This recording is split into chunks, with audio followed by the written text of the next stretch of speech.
Science గొప్పనా దేవుడు గొప్పనా అంటే కృష్ణ చైతన్య స్వామి ఏం చెప్తాడు? సైన్స్ అనేటువంటిది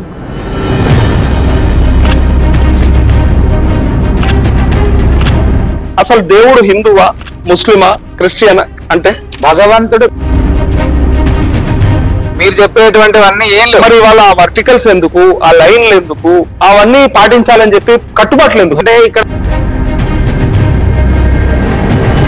జ్యోతిషం కూడా చెప్తారు కాబట్టి మీరు అది ఎట్లా తెలుస్తుంది? భవిష్యత్తు తెలిస్తే ఆయన భవిష్యత్తు ఆయనకు కూడా తెలుసుకుంటున్నాడు కదా, తన భవిష్యత్తే బాగుంటే మన ఎందుకు చెప్తాడు అని బయట చాలా మంది మాట్లాడుకుంటుంటారు. రోడ్ల పైన కూర్చొని చిలక జ్యోతిష్యాలు చెప్పే వాళ్ళ దగ్గరికి వెళ్ళి ఇట్లాంటి మాట్లాడితే బాగుంటుంది సార్. ప్రతిదీ జ్యోతిష్యంలో ఉంటుంది. మేము మీకు ఏం చెప్పాలి? Information date of birth time చెప్తే అన్ని చెప్తారండి. అన్ని చెప్తారా? నాది ఒక్కసారి చెప్పగలుగుతారా? 14/3/1984.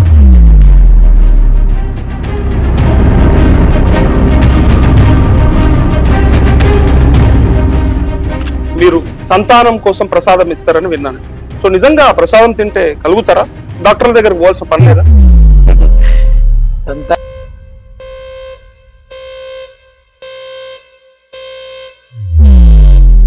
నిన్ననే ఒకటి దగ్గర చూసా, కిడ్నీలో రాళ్ళు ఉన్నాయంట వారి దగ్గర.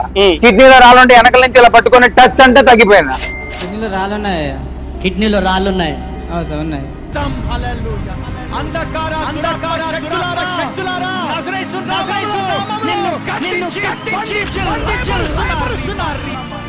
నీకు ఈ రోజు ఈ దేహాన్ని విడిచిపో. నిన్ను కట్టించి బంధించి లయపరుస్తున్నారు. అంటే టచ్ అంటే తగ్గిపోయేటప్పుడైతే ఇంకేందుకు, మేము అందరం మారిపోతాం సార్. అట్లా మారితేనా? నేను డైరెక్ట్ గా మా నృసింహ సేవాయిని అనేటువంటి కుటుంబం లక్షలాది మంది ఉన్నాం. టచ్ అంటే తగ్గిపోతే హాస్పిటల్స్ అక్కర్లేదు, ప్రతి హాస్పిటల్ తీసుకెళ్లి అందరినీ టచ్ చేయించుకుంటూ తీసుకెళ్తాం మేమే మా సొంత ఖర్చులతో. ఒక 4-5 రోజులు సామాజిక మాధ్యమాల్లో వైరల్ అవుతుంది ఒక విషయం. ఒక ఆయన వెంకటేశ్వర స్వామి సుప్రభాతానికి సంబంధించిన కమలాకాంత త్రైలోక్యం మంగళం కురు. పండుకున్న ఎంకన్నా కొంచెం లే లే లే అంటే ఇటు లేమంటే లేసాడు, పండుకోమంటే పండుకుంటాడు, పండుకోమంటే పండుకుంటాడు, లేమంటే లేచేటట్టు దేవుడు అవుతాడు, పనికి మాలోడు అవుతాడు, పనికి మాలోడు అవుతాడు. ప్రభుత్వాలు, కోర్టులు ఇవన్నీ కూడా ఎందుకు వెంటనే ఇమీడియట్లీ శిక్ష వేస్తే కొంచెమైనా తగ్గుతారేమో. ఫస్ట్ భగవంతుడు వేయచ్చు కదా శిక్ష. మరి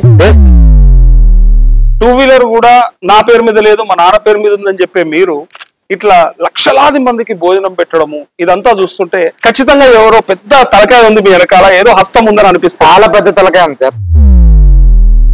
కల్పవృక్ష నరసింహస్వామి యొక్క పరిపూర్ణ అనుగ్రహం, శ్రీనిసింహ సేవాయిని భక్త కుటుంబం యొక్క వెన్నముక, ఈ రెండు మా దగ్గరే ఉన్నాయి.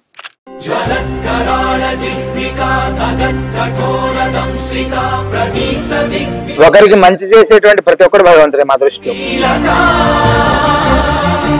కృష్ణ చైతన్య గారు వచ్చిన దగ్గర నుంచి ఆలయానికి చుట్టుపక్కల భక్తులు కానీ ప్రజలు కానీ ఎక్కువ మంది రావడానికి అవకాశం ఉందండి. అయ్యగారు మాకు పూర్తి సహకారం ఇచ్చాం. ఆయనకి మేము ఎల్లవేళగా రుణపడి ఉంటాం. మా గ్రామం మొత్తం ఇక్కడ ఎన్ని ఇల్లులు ఉంటే సగం ఇళ్ళ దాకా ఇచ్చారండి గొడ్లు. ఆయన తిని మర్చిపోవద్దు, మొత్తం బియ్యం ఇచ్చారు, మాకు బాగానే సాయం చేశారు. ఆయన చూస్తే తండ్రిలాగా అనిపిస్తాడు, ఆయన గొప్ప దేవుడు, తండ్రిలాగా. కృష్ణ చైతన్య స్వామి ఇవన్నీ చేస్తా ఉన్నాడు, మరి ఆయనకేమన్నా రాజకీయాల్లోకి రావాలని ఉందా? కృష్ణ చైతన్య స్వామి అనేటువంటి వాడు